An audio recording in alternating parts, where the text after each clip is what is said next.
Penktadienį Kauno Žalgirio krepšininkai Eurolygoje savų žiūrovų akivaizdoje priims neeilinį varžovą – daugkartinį Eurolygos ir Ispanijos čempioną Madrido Real klubą. Prieš būsimą dvikovą su vienais Eurolygos lyderių mintimis apie Žalgirio komandos žaidimą pastaruoju metu bei būsimą varžovą su Žalgiris TV laidų rubrika Dėmesys Eurolygai dalinosi ekipos kapitonas Paulius Jankūnas.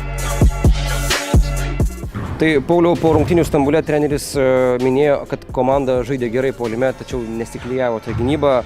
Matėme rungtynėse pasvalyje, žalgiriečiai labai aktyviai gynėsi, stengiasi ties gynybą. Ar tokia aktyvi gynyba demonstruota pasvalyje buvo tam tikras pasiruošimas ir dvikovai su Realu? Manau, visų pirma, tai buvo galbūt, aišku, treneriai dabar visą laiką akcentuoja, kad reikia geriau gintis, kad mūsų gynyba yra susilpnėjusi negu buvo anksčiau. Be abejo, mums ir patiems žaidėjams nesmagu, kad mes ir patys suprantam, kad gynyba nėra tokio lygio, kaip galėtumėme gintis. Tai stengiamės, įdedam daugiau energijos, matytos pastangos galbūt ir davė vaisių pasvalyje, bet aišku, čia yra tik vienas varžybos, norėtųsi, kad ta gynyba būtų stabili viso sezono metu.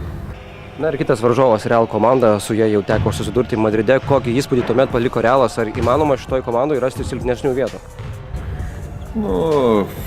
Manau, kad įmanoma, jie turi labai stiprių žaidėjų, yra labai gerai puolanti komanda, visi bėga, visi meta, bet gynyboje ir jie turi problemų ir kaip ir praeitose rungtynėse stengiamės tai išnaudoti, manau, tai niekas nepasikeitė ir šiuose bus tas pats.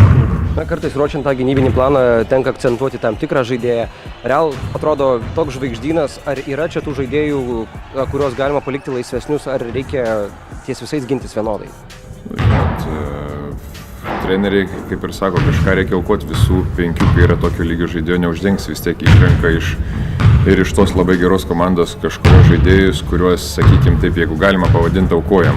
Mes tiesiog galbūt susikoncentruojam truputėlį labiau ties kitais ir duodam dar kitiem daugiau laisvės. Ir viskas nėra taip, kad aukoji kažką ir pasakom, kad iš vis nedengiam.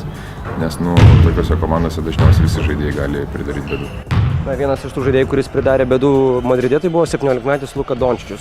Aš paklausiu tavęs kaip krepšinio žaidėjo, ar tave nustebino toks jau 17-mečio pasirodymas, kuris po tų rungtynių ir toliau rodė įspūdingus rezultatus?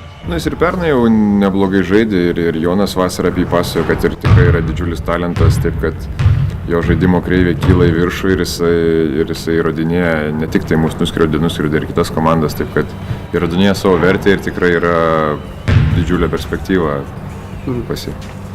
Tave, pamenu, kalbinome ir prieš rungtynes Milane su Manto Kalniečio Armani Jeans ekipa.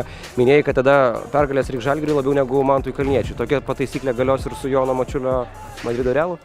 Man tas labai pyko dėl šito pasakymo, juokais aišku, bet mums reikia be abejo pergalės, mums kiekvienos rungtynės reikia pergalės, nes mes jų ir taip daug neturim ir daug varžybų nelaimėjom, kur keliais taškais gali viskas sprendys, taip kad pergalės tikrai labai reikia. Na ir aišku, Jonui Mačiuliui čia kaip namuose Žalgirio arenoje neleisit jausis?